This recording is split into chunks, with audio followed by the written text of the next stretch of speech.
Okay, we're doing this. Awesome. Hello, everybody. Thank you for joining us today on What's the CO2. I'm your host, Matt Martinez, as always. And today we've got another wonderful guest joining us on the podcast, Travis Shelton. Travis has a um, extensive career in finance. And one of the reasons that I decided to ask him to come on was just he's got a fascinating story. You've got a wonderful, you've got lots of roots planted here in Des Moines, but I know that wasn't always the case. So I hope we can dive into that too. But Travis, thank you for coming on today, man. Thanks so much for having me. I'm excited to be here. Yeah. Walk us back to fresh out of college. Were you always, I know you went to Iowa State, right? But then did you stay in Des Moines or did you leave? I left. I went to Kansas City and started my career down there. And I think I was like a lot of young adults at that time where they just wanted to leave Iowa and see what else was out there. I went to Kansas City, loved Kansas City, and I was into my career, thought I had everything figured out. I was in commercial real estate investing. And it was a really good career. And I thought I had life figured out. I had plotted my whole journey because I was very naive and ignorant to the way the world actually works. And I found a church. I bought a house. I met a girl, had all my friends. Career was locked in. Everything was amazing.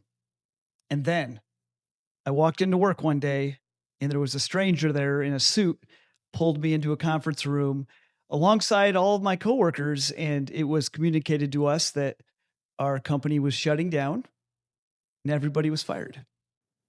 Where were you working at? What company was this? It was a subsidiary of Principal Financial Group. And it was a small little boutique. It was about, I think it was about 17 people. And it was an awesome place to work. Those people felt like my family. And it was right at the beginning of the great financial crisis. Real estate got hit first.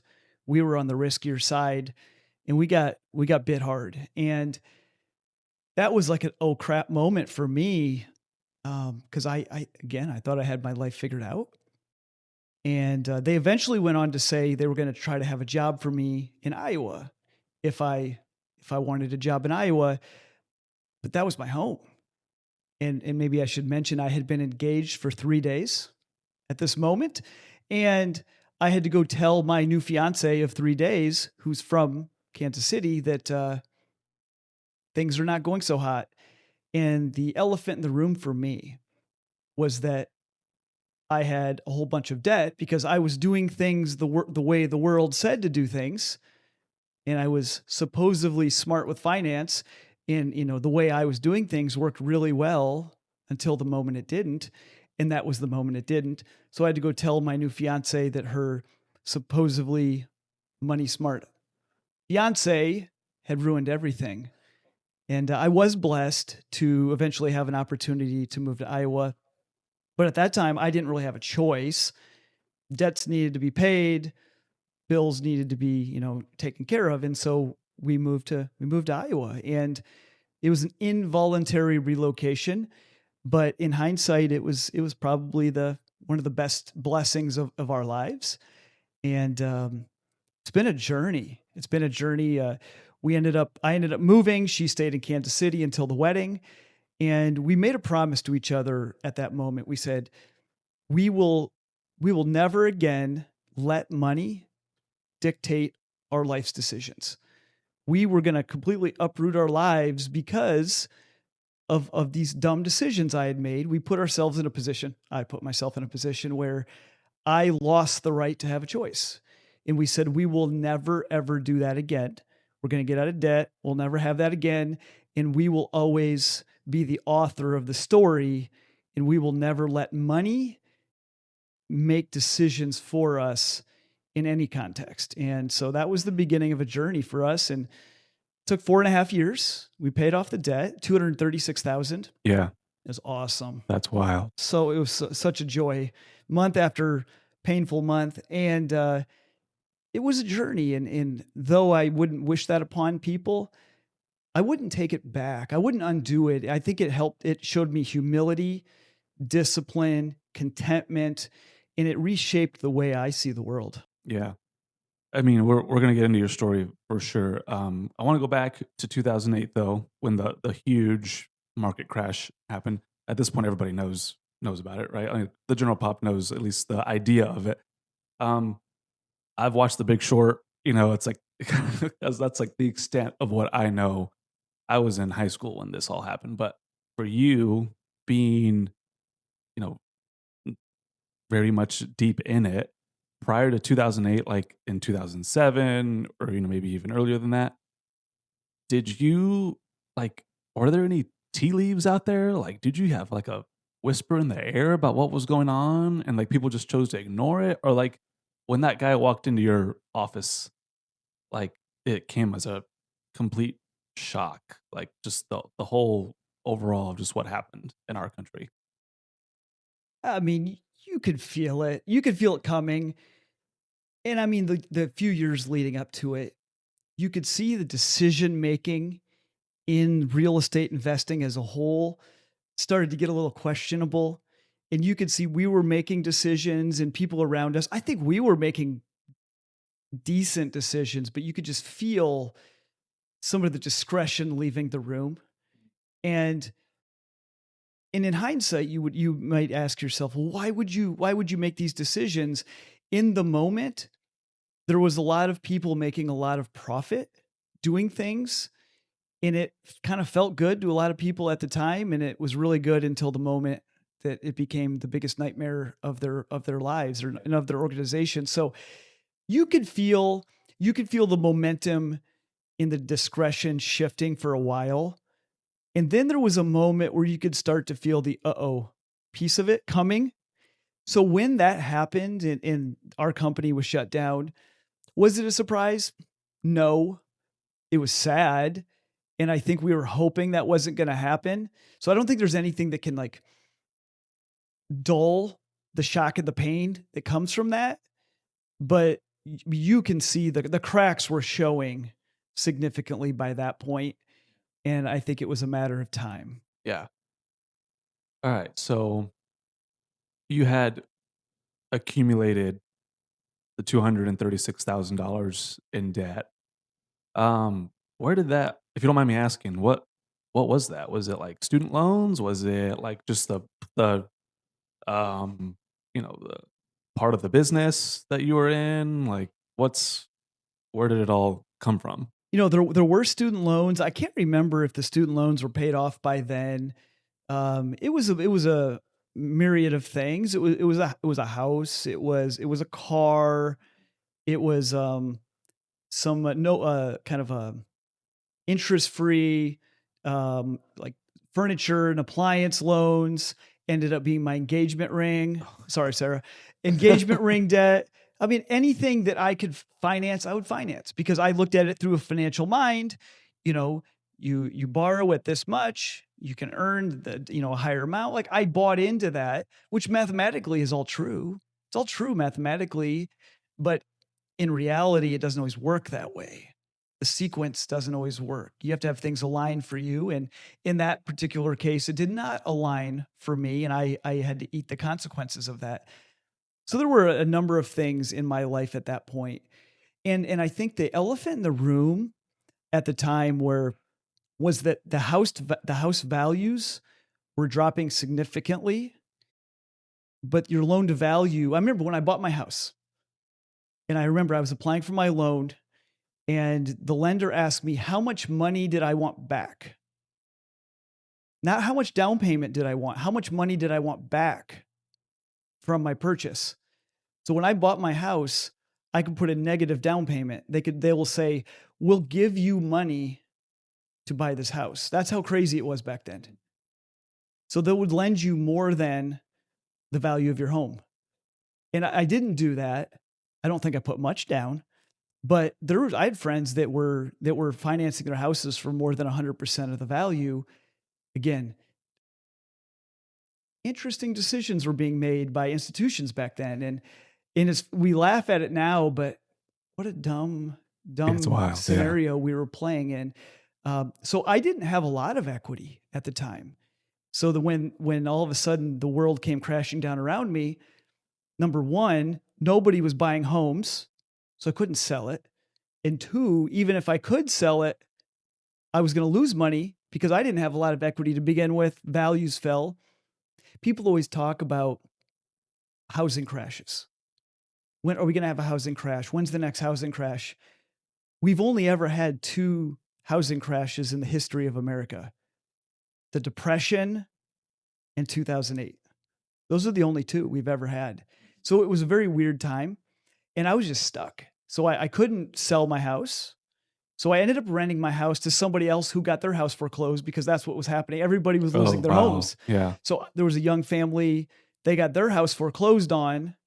I had to move, so I rented them my home. It was a mess for all of us. We were all a disaster at that time, and I was very fortunate. They were a good family. They always paid. I got lucky, and I think I made a lot of good decisions, but I got fortunate too through a few of these things that it didn't bring me down. I mean, there were so many reasons why I should have went completely in ruins. It felt like I was teetering on the edge for a while, because that's the way a lot of people were living back then. But I was fortunate, and I think there was some good luck that played in my favor there. But through that, that's really what solidified this idea. I don't want to do that again. I don't ever want to put myself in a position where I need good fortune and maybe some good luck to save me. That was a very helpless feeling at the time. Yeah, that's I mean, in hindsight, uh, you can't even especially now for me personally as a husband and a father, yeah, that's that raises my anxiety through the roof. So was your wife was, aware of the debt? Like, when you did have to tell her, what was her reaction? Like, She didn't have much of a reaction. I was telling the story on my podcast, and I was telling the story about how when I had to tell her that night that there were a lot of tears, and she corrected me after she listened to the episode. She goes, "There were a lot of tears, Travis. They were just your tears." So I rewrote the story okay. in my brain that we were both in tears. Well, according to her, it was just me. It was just a really emotionally hard moment for me. It was very embarrassing for me as somebody who's going to be a future husband, supposedly a finance person, to be in this spot. And I think for her, it was, I think where she was at that point, she just wanted to be with me. And it was kind of for better, for worse. Like, we're going to get married. And she didn't have a single penny of debt. So in one way, good for us. And another way, like, just made me look dumber. But she went with the flow, and she just said, "Hey, Travis, I trust you. I trust we're going to figure this out." And I think the most important part to that whole journey of paying off all the debt and living differently was that she bought into it. It wasn't me dragging her along. And for me, people ask me often in my coaching, they'll ask, "How do you get your spouse to buy in?" Because oftentimes they don't. And for me, the what can never get my wife to buy in. It was the why. If we do this, Sarah, then when we have kids, you get to live your dream of staying at home. If you do this, Sarah, then we get to live a different kind of life. If you do this, we have more freedom in our careers. And she really bought into that. And I'm glad, I'm grateful, because these things did matter. Her dream was to stay at home with kids, and that was my dream for us as well. And she bought into that because she knew if we do these things, we'll get to live the life that she wanted to live, and that I wanted us both to live. And so she fully bought in. She paid the price. She disciplined with me, and together is the reason why we were able to do that. Mm. So you came back to Des Moines, but begrudgingly. Is Oh that yeah, we wanted what out. We wanted out. And it's not that we didn't like Des Moines, it's that Kansas City was our home. In fact, it was I so badly wanted to be in Kansas City that we wouldn't even go to church in Des Moines because our church was in Kansas City. And it took about a year of being in Des Moines where we're like, what are we doing? We can't we can't just put our whole life on pause expecting to go back to Kansas City. We need to live here. We need to find a church here. We need to have friends here. And so we settled in and made a life here. And within not that long of time after that, we realized this actually is our home. And we let the Kansas City thing go, shortly after that. We realized, you know what? No, we're meant to be here. This is going to be our home. And we would never leave now. This is our home. But it was just an emotionally tough time. And I think it was the morning of the life that we were forced to leave. We had to like mourn through that process because it was really tough. Yeah. So, you stayed with principal. Was that right? You were working with principal at the time? Okay. Um, were was the idea of you wanting to go out on your own, was it always kind of there? Or were you content for a while and then just kind of as your career went on and on, you just had this dream start to kind of nag at you more and more? I think I was always content being in that career. That was my dream career. I loved it. I really, really liked that career. A few things happened. Um, Having walked through my own financial misery and realizing that I had really screwed up my life, I thought to myself, I'm a finance guy. If I'm screwing my life up this bad, what are other people doing? So I started looking around and I realized, oh, yeah, a lot of us are really screwing our lives up. And then I started to look around, and I was doing some really cool stuff. I was managing billion-dollar portfolios. My clients were in Europe. I was going into the Middle East. I would go to 8 Middle East countries in 8 days. I would bounce around, meet with investment companies tied to the royal families. Yeah. Wow. It was such a cool career. But one of the things I recognized, and I started to become fascinated with behavioral science. And what I recognized is people didn't seem happy. I had got to this place in my career where I was making a really good income, and I was hanging out with people that made a much bigger income than that. And if money makes us happy, then the arena that I was working in should have been the happiest place on this side of Disney World, and it wasn't. There was brokenness, there was pain, there was suffering. Marriages were falling apart. Parents didn't know their kids. And I thought to myself, I think we're missing it. I think we're missing it. And then I started to look in the mirror. This is the sucky part is when you have to look in the mirror and realize maybe it's inside of us too. And if I was honest with myself, I had to recognize that maybe I wasn't any happier than back when I was a broke kid coming out of college. And I had to do some soul searching and really recognize maybe this is not the answer. And that was kind of where I took these two ideas together. People are hurting, and maybe money is not the answer. And I had to make a tough choice, and I really felt called to serve people in a different way and maybe do different work. And so it took several years for me to kind of fully get there. And my career was so good, it was really hard to leave it. But eventually I got to the point where I realized I needed to leave because I needed to honor this idea that it wasn't about the money. It was about serving people and doing work that we're called to do. And I felt distinctly called to serve people in a different way. And so eventually I left that career. My wife was staying at home. I had twin toddler boys at home. So she was at home with twin toddlers. And I left that career and we took a 90% pay cut to start over. Wow. And that was really intense. Was the debt already taken care of at this point?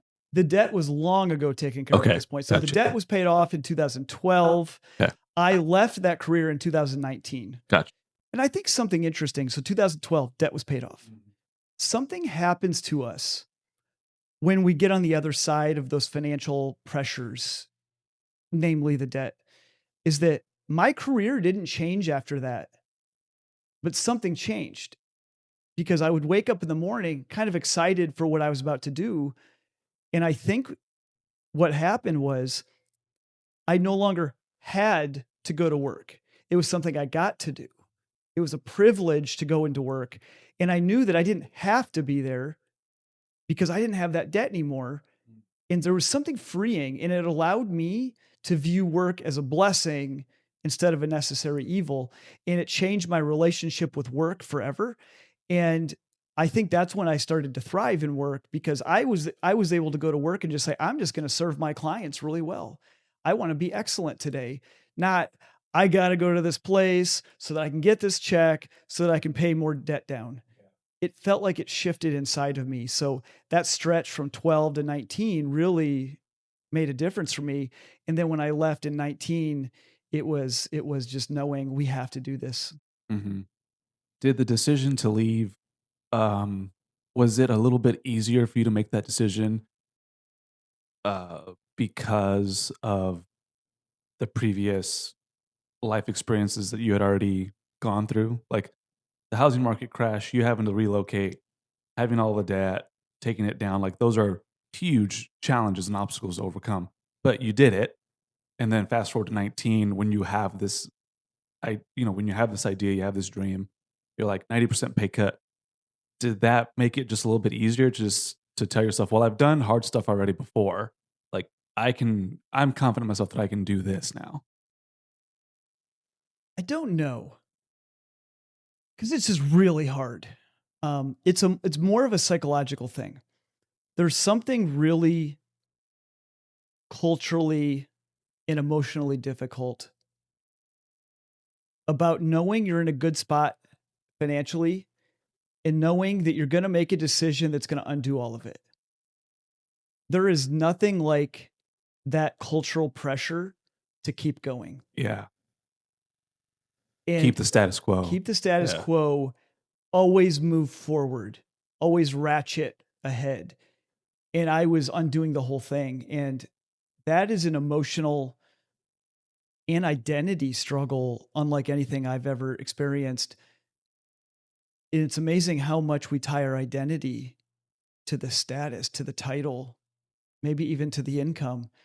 And I remember for the first year after I left, when people asked me what I do, I would answer in terms of what I used to do. Oh, yeah. I did that for a year. Yeah. And I think it was like my way of like trying to hold on to this identity that I used to be proud of and not knowing kind of who I am now.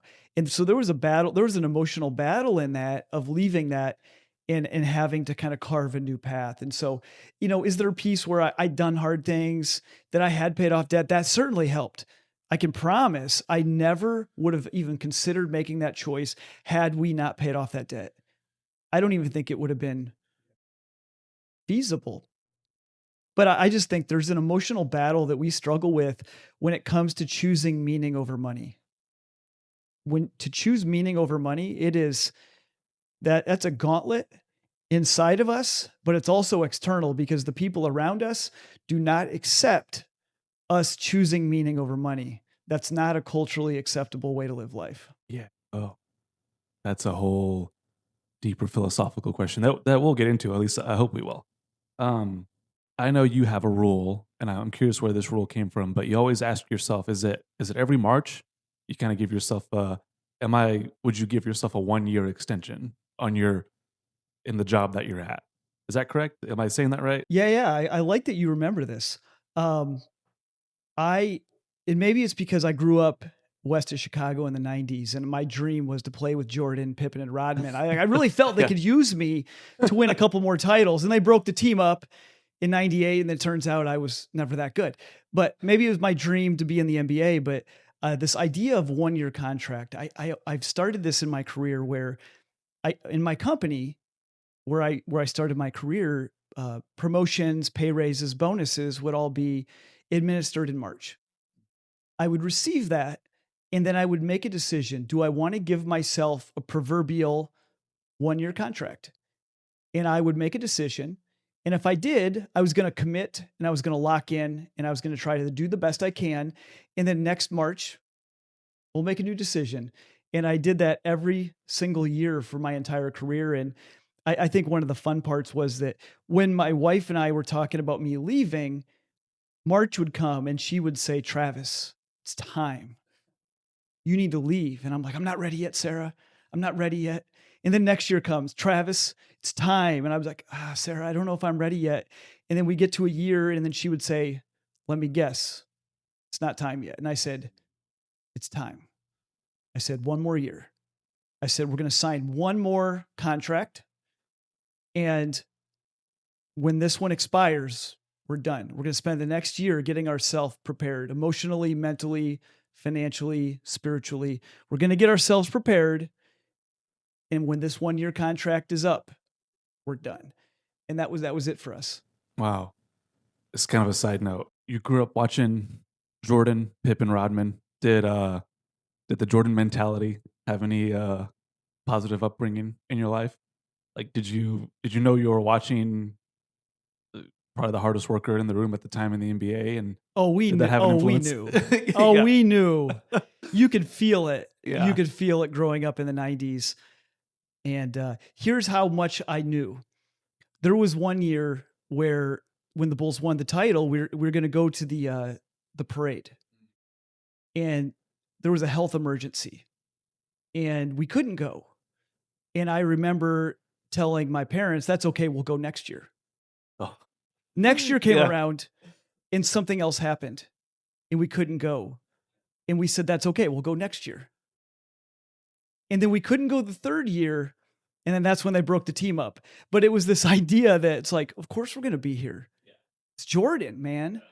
Yeah. And yes, I just think this relentless attitude, like if we're going to do something, let's do it with excellence. And we got to raise the bar, and whatever the bar is, raise the bar. And I, my business partner, TJ, and I at Northern Vessel, we have this saying that the bar has never been lower. And so it's up to us to continue to push on that and to raise the bar. We call it raising the standard because it's so easy to let the standard fall. Our society is naturally lowering the bar. You go into, most restaurants, you can tell the bar is pretty low. And so the idea that I like to push to my clients is raise the bar. I know what everyone else is doing, but I also know the results that everyone else is getting. So if you want different results, we got to raise that bar. Mm. So, what does that look like though for every for a client of yours? Though, I mean, isn't there something to be said? And I completely agree with you for sure. Isn't there something to be said about the being content though at the same time? So how do you walk the line between like, yeah, we got to raise our standards, but at the same time also be okay with where you're at? And I know, having just heard your story, I mean that's that's a Mhm. tricky line to walk. I don't think it's tricky. Here's why I don't think it's tricky. Maybe it's Matt. paradoxical. I think that's what I'm trying to. I don't even know. I don't even think that. Here's what I think. What I want for my clients is not about me. It's about them and what they value. And so it's not my job to push my values onto them. It's my job to help them understand their values and then change their behavior to align with their values. So if somebody says to me, "No, we're good. Like we're good with where we're at," then I'm good. But when somebody says, "Travis, I really want to do this thing and I want to get here," that's when the behavior has to change in a profound way because we can't get from point A to point B if we don't raise that bar. So for me, it's never about telling people they need to push to some arbitrary place or to some place I want them to go. I'm really trying to mirror their ambitions, their dreams, their callings. And I want to make sure that if they say it's important to live XYZ values, I help show them how to get there. And so if they say Travis, I want to get to the place where my spouse can stay home and I can go start my own company. That's my dream. Great. What actions need to happen in order for you to get there? And unless you raise the bar, unless you become more excellent, there's not a natural pathway to get there. But if somebody says, Travis, like we're so good right where we're at, We don't want to change it. Maybe we want to get better at this area, but we don't want to do anything drastic. Fantastic. Then they might be living their dream already. Now my job is to help them reduce friction on staying where they're at, help them, increase the, kind of the relational part of their relationship with each other and with money. But it's never about me trying to push them somewhere I want them to go. It's where do they want to be? Mm. You had mentioned earlier that you had become fascinated with the behavioral science aspect of it when you were um, working with Principal and you were doing, working with Eastern European companies and billionaire portfolios. So as far as a mentality goes for these clients that you have that do have, whether it's, that they're good, they want to tweak just a couple of things, or they do have the big dreams on the mental side of it, what are the biggest hurdles that you see? Like because, let's say you meet with a client month one and then month two or month three comes along and you're like, hey, how are we doing?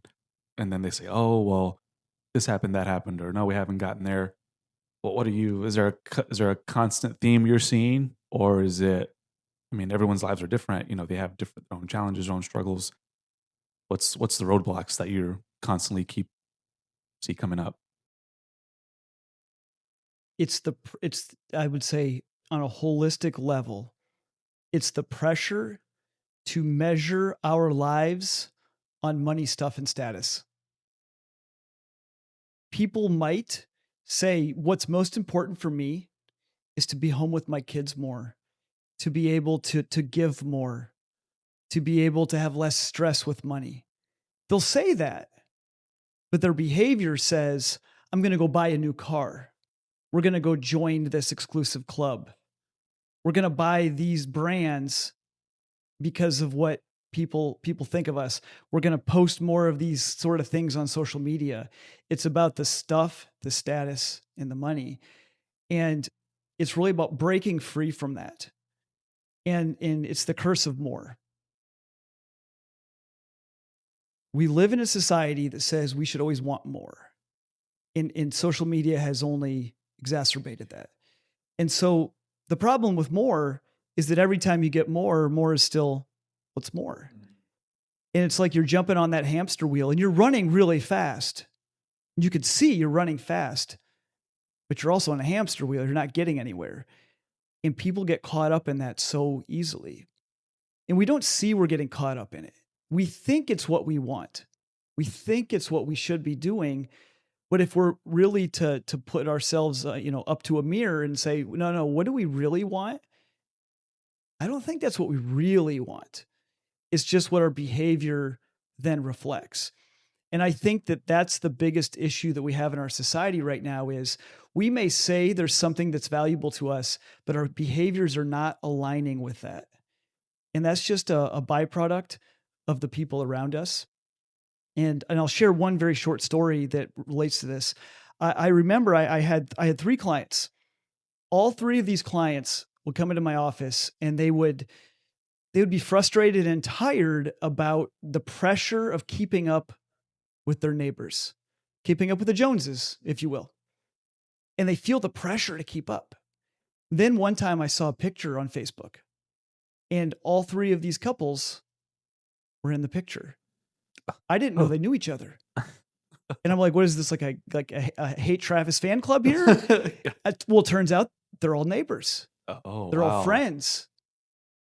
And what I realized at that moment was all 3 of these couples were talking about the pressure to keep up with each other.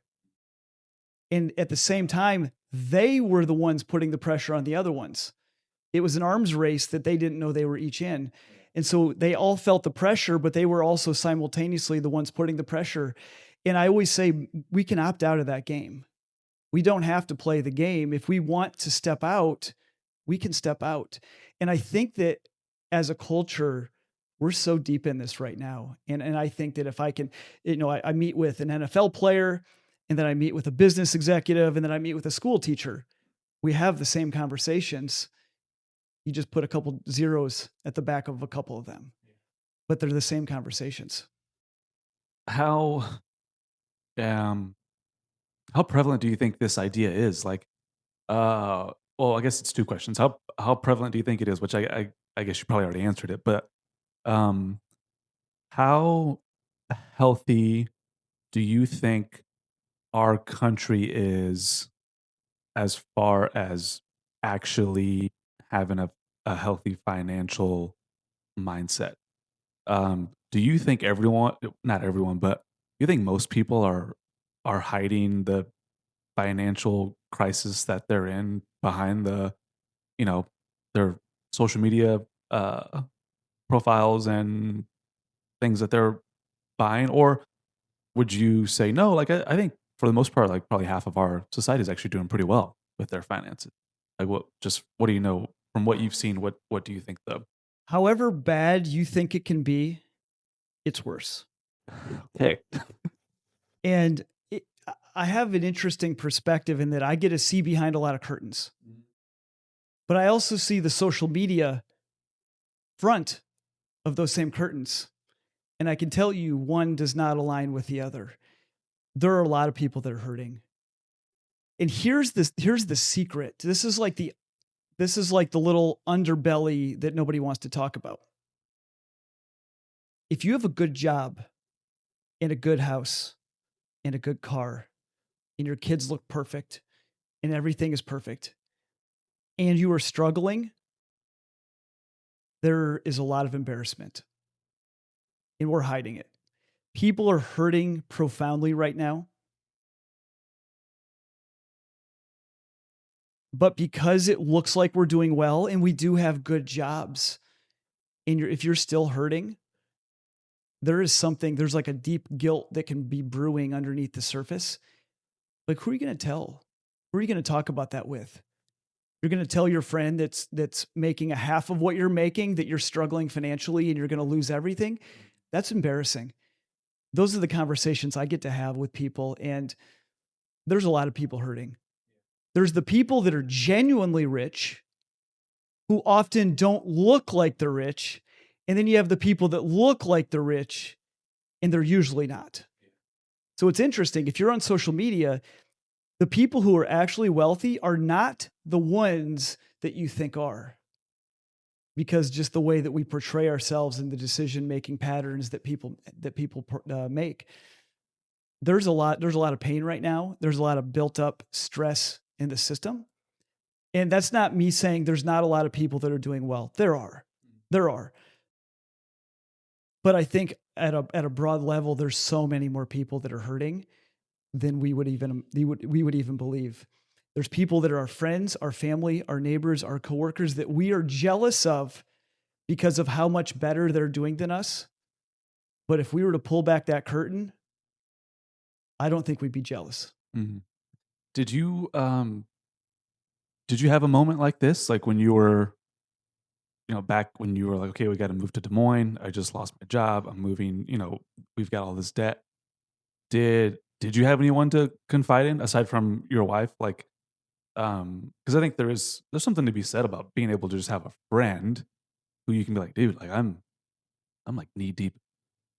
I just feel like I need to tell you. I just need to get off my chest. Or did did you kind of feel alone in that time? So I didn't feel alone, but it wasn't because of me being so vulnerable and open. It was this weird point in time where everybody was hurting so bad Oh that we yeah, were all kind of commiserating together. yeah.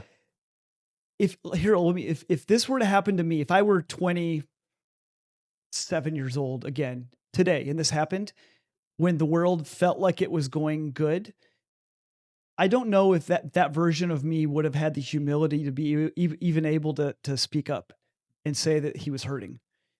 I don't know if I would have been at that point in my life. I certainly do now. I talk about a lot of things in the blog and the podcast, but it is embarrassing. And maybe it's a little easier for a 27-year-old to do that than a 35, 45, 55-year-old. There's levels to this. And I think being a young adult, I wasn't that deep into it, but it was embarrassing to me even then.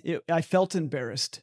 I felt humiliated. I felt belittled kind of by my own behavior, but I think it's tough for anybody to be able to open up and say, I screwed up. Mhm. Like I made some tough choices. And so my encouragement to people is to be, find people that you trust and be willing to have those conversations because you're not alone in this. It's interesting. I didn't see the podcast going this way, but I've been starting to see a trend, like among the conversations that I've been having with people, and uh, there's this very it's maybe it's not a you know um, awe-inspiring or like, "Oh, I didn't know that," but there's something to be said about going through the low side of emotion in order to fully appreciate the high side of emotion, in order so we can have a fuller life. I was talking to, Pastor Scott Rains, and, we were having we were having a conversation about this, and I'd said I'd come across a quote that just said, "Embarrassment is an underutilized emotion." Um and I think it's the same with failure too. I think once you realize that when you fail, like, failure is not gonna eat your soul. Like you're still gonna be able to survive and wake up the next morning. Um, there's something to be said about that, and that it's regardless of what our society says, it's okay. Like, and but anyways, yeah, that's a we're getting really deep into it, Yeah, which is good. I love that. I do. I think about this a lot because I failed a lot in my life, and that's where the richness and the beauty of life comes. If life were all just roses and sunshine all the time, it wouldn't feel beautiful. It's only because you have the peaks and the valleys that you get to feel that beauty. And whenever I reflect on my journey, while I don't really want to relive some of those most painful moments of my life, they were fundamental in shaping me in the journey that I've been on, that I'm able to look back today and say, it's been beautiful. Not easy, but beautiful. Yeah. So you kind of have would you say you have an unorthodox approach to finances as compared to like what the status quo is now? Or do you feel like you're ahead of the game?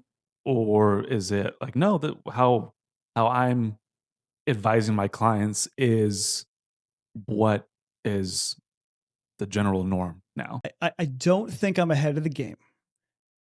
I think I'm weird. I do think I'm weird. For me, I will die on the hill that we should pursue meaning over money at all times. And I take a lot of criticism for this. And for me, it's this money stuff should never be about more. It's never about having more. It should be about having better. And better is nebulous. What is better? Your better is different from my better.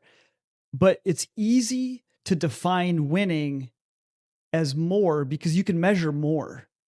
We can measure a bank account. We can measure the cost of our cars and the size of our houses or the status, the comparative status of our titles.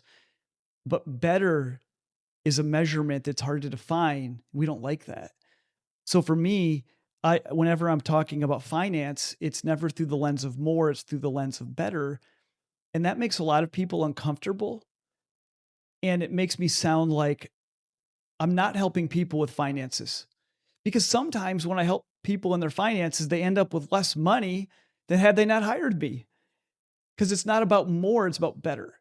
So my whole perspective is we have one shot at this life. And if we're going to try to get more, we're going to reach a point where we're going to look back and say, maybe that wasn't the answer. I don't think I'm going to get to the end of my life and then say, gosh, I really regret not making, XYZ more dollars, or I really regret not taking on that project back in 2026. My regrets are going to look different. And I want to make sure that I make decisions that will correspond with the possible regrets that I will have on in my last days. And I want to make sure that I'm living the life that I will someday be proud of having lived. And I fully recognize that's a weird way to see the world in our culture. But I do believe in it deeply. I remember a blog post that you had. So, shameless plug for Travis. He's got a daily blog that you write. It's like, when does it come out? Like 5 a.m., 6 a.m. Every morning, 6 a.m. 6 Central a.m. every morning. And you can sign up for that on the website. What is your website? Can you remind us? Yeah, it's travisshelton.com/blog. Okay, this was a long time ago that I had read this. I think you had met somebody at the science center, with your kids, and I think he was kind of just shocked that, correct me if I'm wrong, that you had, like, budgeted, like, date night, was that right? For your wife? And, like, he couldn't understand how you would put that as, like, a priority. Am I getting this right? Do you remember this? I Or don't remember this. am I making this up? This does not surprise me. This does not surprise me. No, I totally believe I wrote that Okay. about, yeah, we just date night was a priority for us. And through the lens of the way that my wife and I handle money, if something's important, we're gonna plan it. And I think that's where this budgeting thing gets a bad rap. Because when we think about budgeting, it's like, oh, this is gonna suck. We're gonna zap all the fun out of our life and we're only gonna spend on things we need. And I don't think the point of budgeting is to spend less. I think it's to spend better. And so for us, I think that a budget is an amazing way that we can bring our dreams, our aspirations, and our values right to the forefront. And then we put them into next month's plan. And then it's a way to live out these dreams, aspirations, and callings. And I think that this is a good example that, early in our parent journey, like we just had to have date nights, like because having twin baby boys, I mean, they was going to crush us. And so I probably wrote this a while ago, but I'll die on that hill that we have to budget and plan and prioritize things that matter to us, not things that will make us or save us more money, but things that matter to us. Yeah. I wanna ask kind of a fun question, before we dive into some of the more serious topics that we've got. You've got several ties into Des Moines at this point. Like, you're connected in various places and communities, nonprofits, things like that. But how did you get involved with Northern Vessel? How did you meet? Is it TJ? Right, TJ's the owner. How'd that come about? I've always been curious. Well, I was introduced to TJ back when Northern Vessel was a coffee cart. And I was introduced to TJ by a client saying, "Hey, this TJ guy could use your help, Travis." TJ became a client, and I helped TJ kind of put his financial pieces together. I found TJ to be a very bright in kind of wise behind his years sort of guy. And I walked alongside of TJ for a while as somebody who, as somebody he hired. And as he was going through this journey of Northern Vessel, he had a cart and COVID hit. So there was no more events to have a cart. And then he eventually had a brick and mortar at the old Starbucks in downtown. And so I kind of got to know him through this and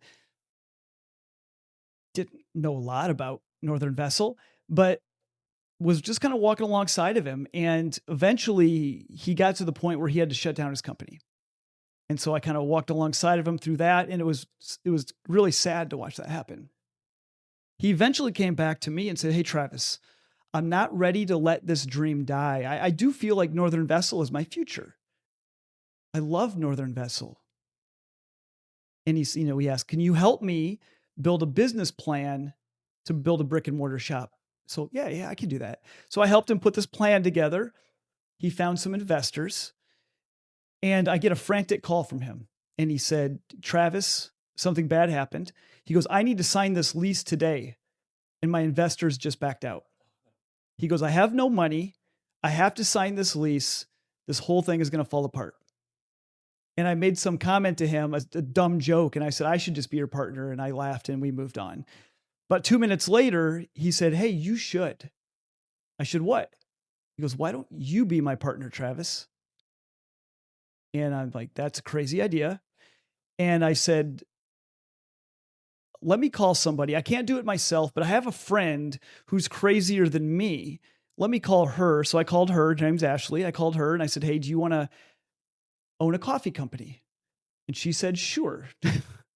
And 10 days later, we were all business partners. And then we relaunched Northern Vessel in November of 2022. And that has become probably one of the greatest things I've ever done in my life is being TJ's business partner, walking alongside of him and building something that I think is truly beautiful.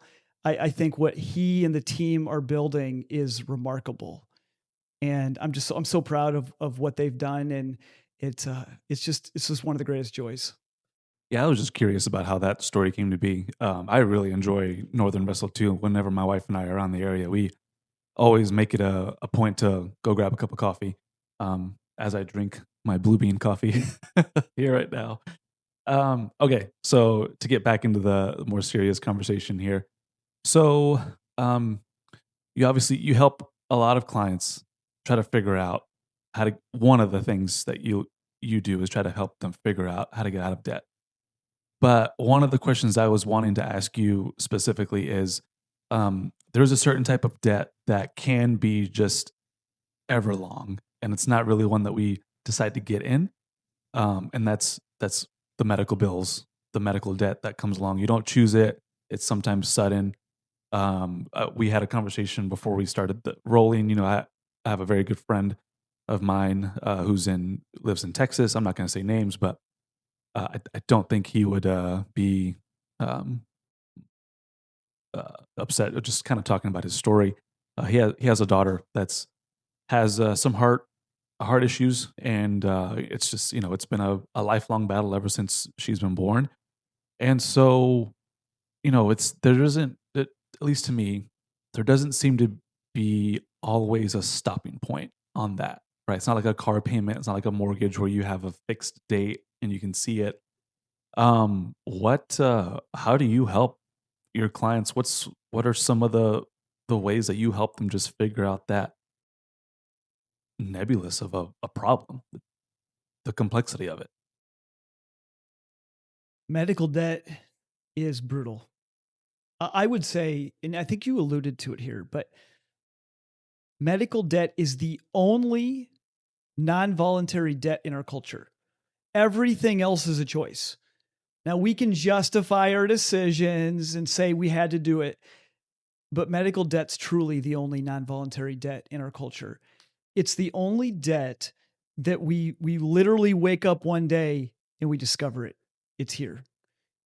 And first I want to just make note about health insurance. There is a growing trend in our society right now where people are opting out of health insurance. And I get it. Health insurance is brutal. It's a gauntlet that they don't make it easy, and it's complicated, it's convoluted, and is leading people just to say I'm just not going to have health insurance. And then they'll say I can't afford to have health insurance. And more than any other thing in people's lives, I'll say you can't afford not to have it. And it's not because I need you to pay for all of your doctor visits or your prescriptions. It's because we are all one bad day away from absolute ruin. We are one accident away from $1 million of debt. Yeah, I see it all the You time. see it Like, every day. absolutely, especially when I work at a smaller hospital now, but when I was at a larger hospital, I mean, like, no one plans a motorcycle crash.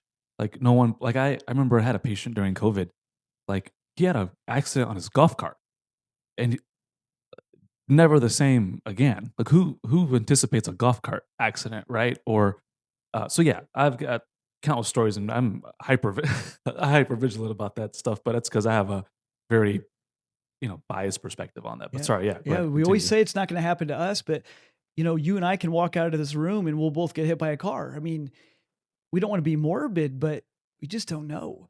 And so I always tell people you can't afford not to have health insurance because it's not that we're trying to protect from the nickel and dimes. And there's a lot of those.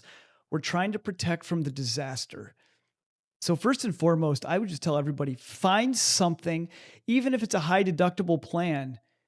If that's what we need to, and that's what we can afford, we got to get ourselves protected because we don't want to be one bad day away from ruining everything we've built our whole lives, first and foremost. I've been to a lot of bankruptcy hearings.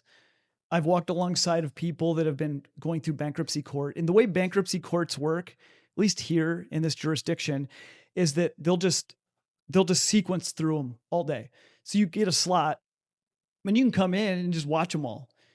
And I just sat there for several days and just watched hearing it. And they're short, like 10 minutes. So you get to hear a story and a story and a story and a story. Two things: credit cards, medical debt, or credit cards caused by medical debt. But the medical debt is the trigger for people. And I just have so much empathy for people that are facing medical debt, because a lot of times, we're doing the best we can. We're getting health insurance. Our work provides what they provide and we buy it from them. But ultimately life happens and you share your friend. It's so sad. I'm a father. You're a father. It's hard. It's hard emotionally to see somebody that we care for, much younger than us, go through this. And then we have the financial consequences on top of it. It's brutal. So the way that I look at it with clients is we have to recognize just the pieces for whatever they are. And it's one of the reasons I want to help people clear up all the other debts, because let's control what we can control. Because ultimately that's all we can do. All we can do is control what we can control. So my biggest message to people is do what you can with what you know, and then we're going to have to figure the rest out. And so the people that have medical debt, fortunately for most medical debts, they're not putting a proverbial gun to our head.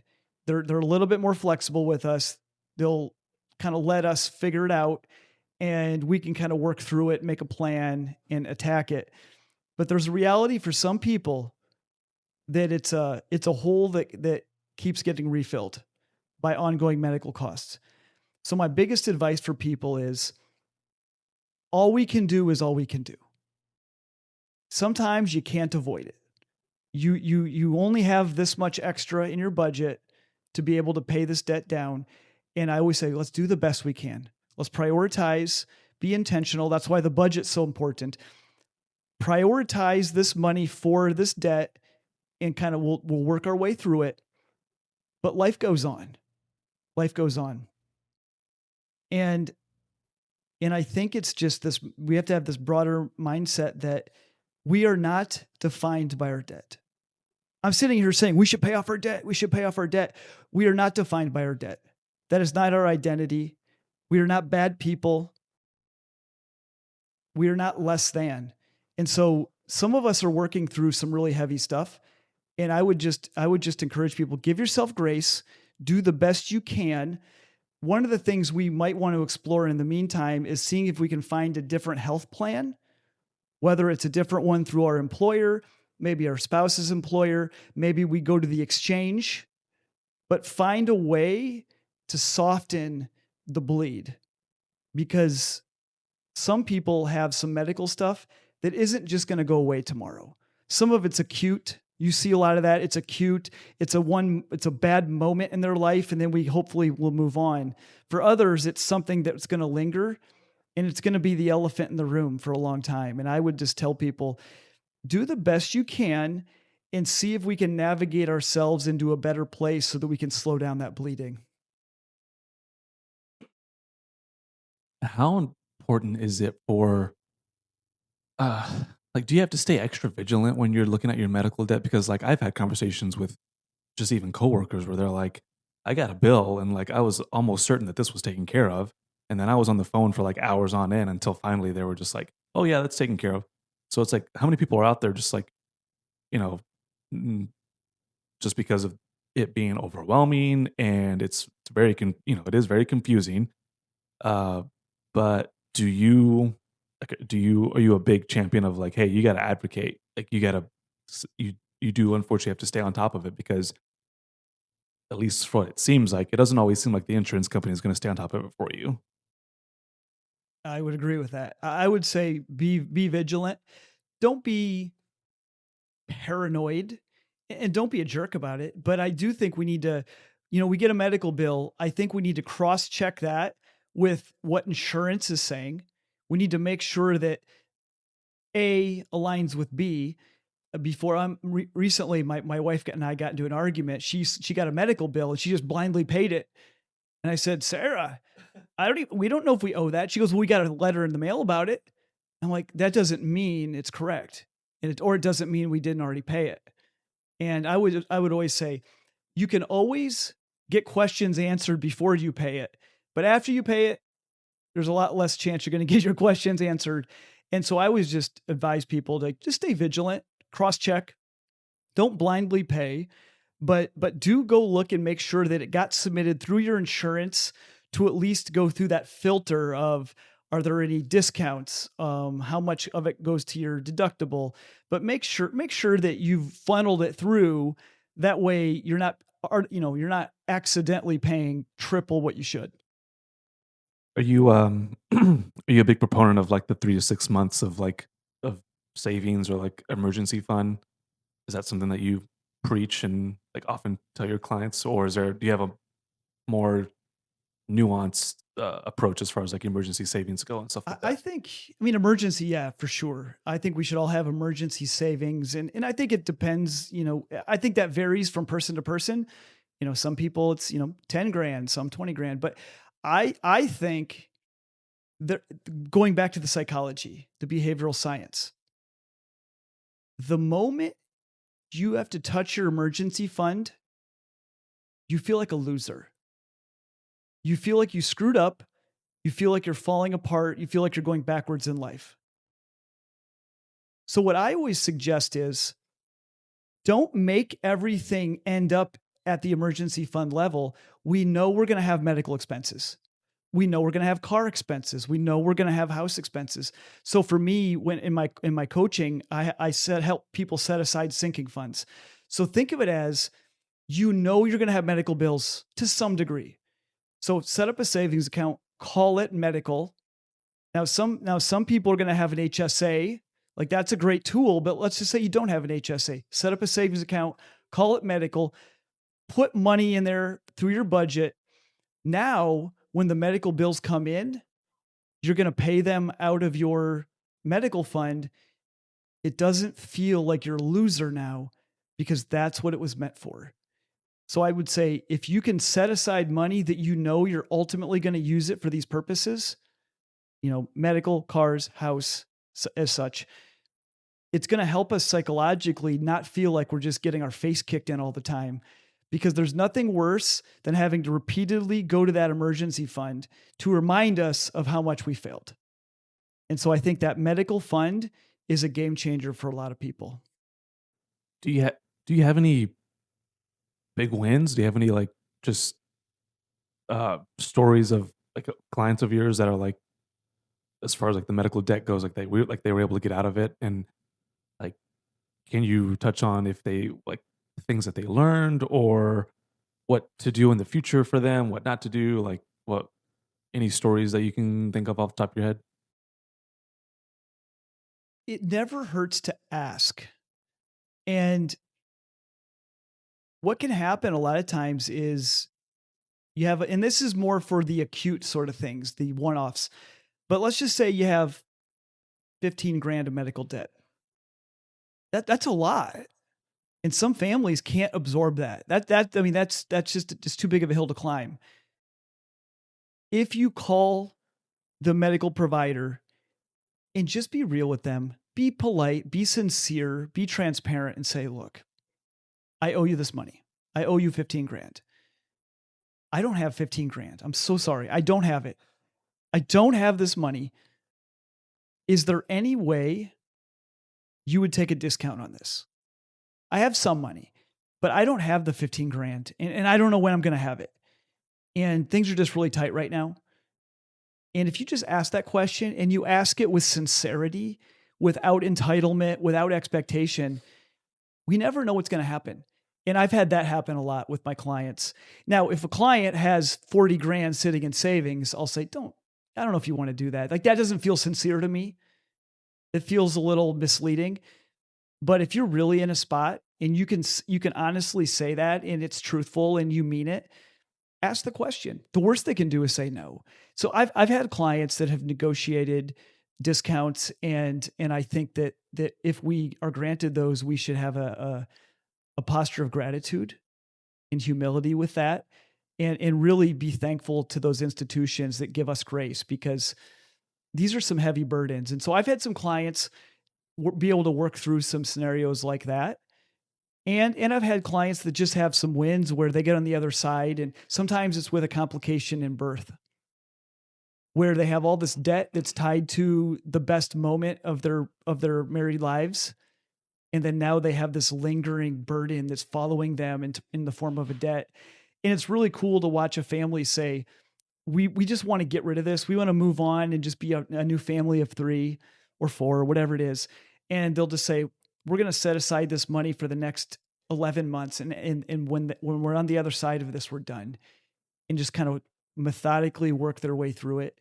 That's also a process to be proud of, and to be on the other side of it, to feel a lot of accomplishment. I'm curious if you would agree with this statement, but oh, pardon me. Uh, how often do you hear similar to what you've just said, like Travis, like we'd love to have another kid and get this, like have a larger family, but like it's so expensive out there, or like we had a medical incident last time, and it's like we're scared to do that again. Do you hear that often, or if not, how would you coach someone to say like, okay, just let's take a step back, let's look at the forest for the trees? What would you say? I hear it a lot from friends, clients, just society. I would say this is one of the few areas of life where I would just encourage people, don't let money dictate this. Everything's expensive. But I always took the mindset with my own kids that kids cost whatever we spend on them. If you want to spend $1 million to raise your kid, you will. If you want to spend a tenth of that, you will. And it's amazing, all these stories that we hear from like parents and grandparents, and they're like, yeah, we really had nothing. And we raised 6 kids. We had nothing. But it was beautiful in a different way. It was challenges and there were hardships, but family is family. The beauty of having a family is so amazing. And so I would tell people, never let money be the thing to stop you from having kids. I would say let money stop you from doing a lot of things if it's going to hurt you, but this is your family. This is your children. And yeah, we're never going to be ready financially for our kids. It's never going to be easy, and there's never going to be enough. And you just find a way to make it work. You've been a parent quite a while. I've been a parent for a while, and I would say there's never enough. We're going to make it work, and it's going to be awesome either way. And so I would just encourage people, don't wait for that. Don't wait for that. If you want to be a parent, like, let's be a parent. Like, let's have a family. There's so much that we can keep talking about. But I do want to, before we get out of here, I do want to ask you this one question, because, again, I was reading your blog and you had a kind of a situation going on, as far as like, and I think it ties into what we were just talking about, as far as giving generously goes, like the idea of giving.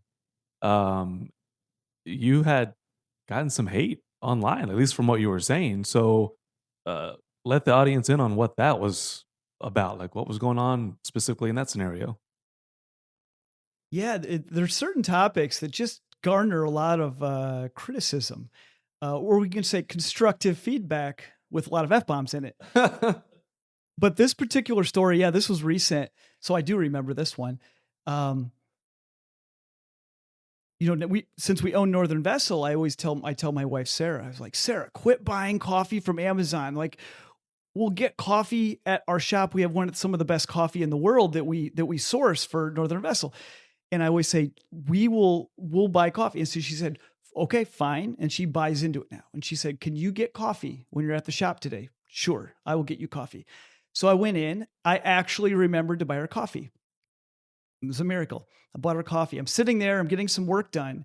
And these 2 young ladies were sitting there, and they're having a conversation. And I started talking to them, and one of them asked, she's like, hey, is that coffee good? And it was sitting in front of me.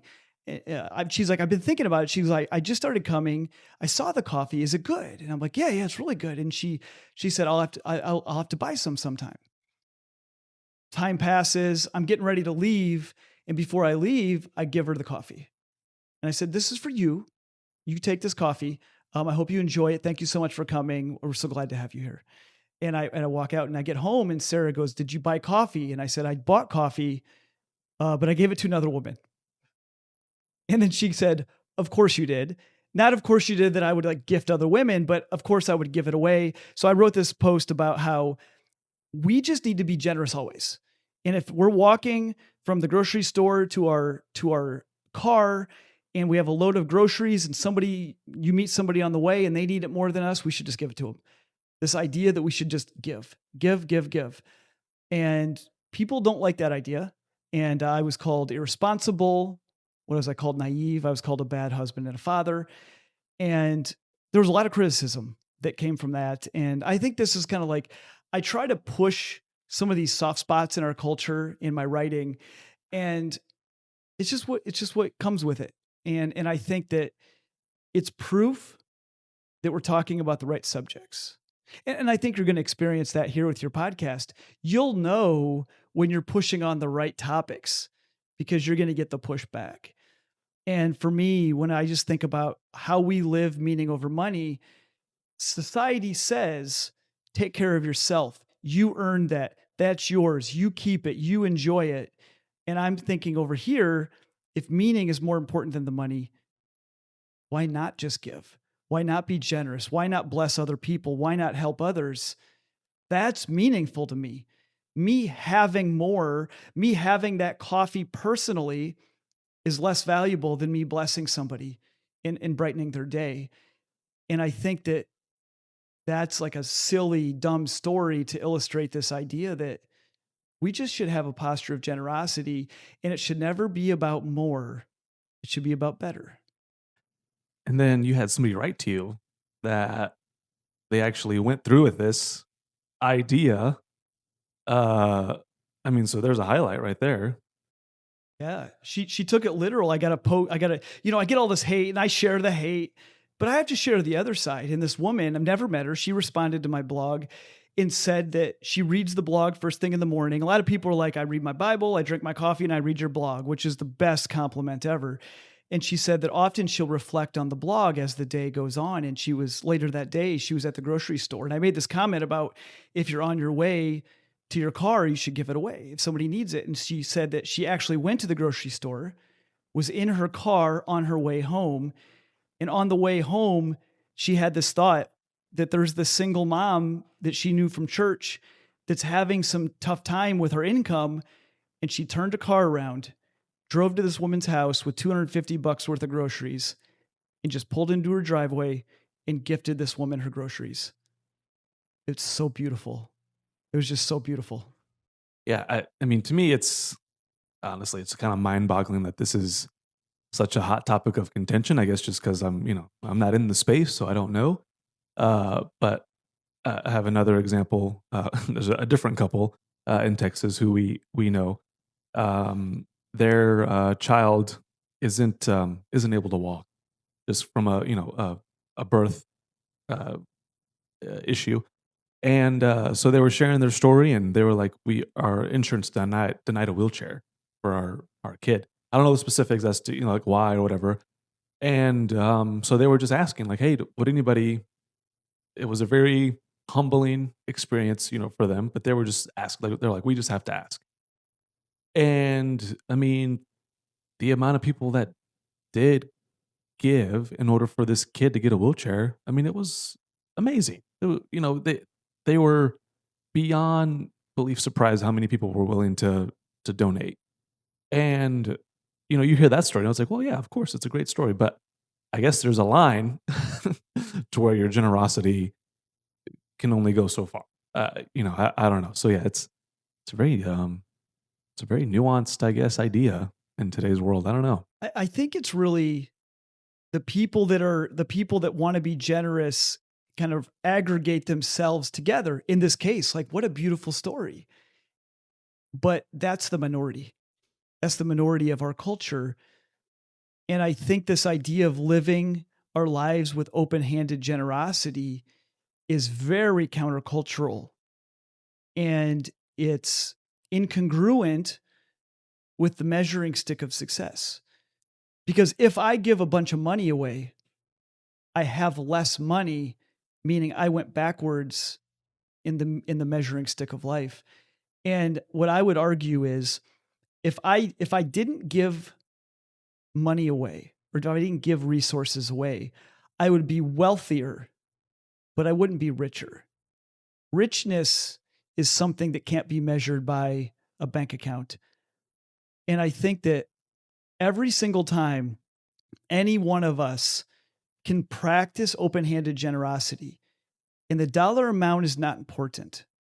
It's the act, it's the practice, it's the behavior. And I think when we do that, it can become contagious.